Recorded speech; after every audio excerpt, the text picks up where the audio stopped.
जिन लोगों को भूलने की आदत है, यानी कि जो बच्चे पढ़ाई कर रहे हैं या जो कंप्यूटर वर्क करते हैं, लैपटॉप चलाते हैं, या इंजीनियर हैं या डॉक्टर या वकील है और भूलने की आदत है और जहन भटकता रहता है या साइकोलॉजी बन जाती है, उन सभी के लिए दिमाग का ब्रेन टॉनिक बहुत ही शानदार हम बता रहे हैं। ये देखिए हमारे हाथ में मास्टरमाइंड क्योर कंपनी का मास्टरमाइंड बहुत ही प्रसिद्ध और बहुत ही बढ़िया टॉनिक है।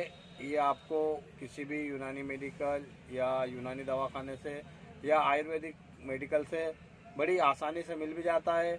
आप इसे रोज़ाना शाम को सोते वक्त 20 ml दूध से इस्तेमाल कीजिए और कुछ ही दिन में देखिए अगर आपको भूलने की आदत हुई या आपका जहन कमज़ोर है, आपका दिमाग कमज़ोर है, तो ये बहुत ही शानदार काम करने वाला है।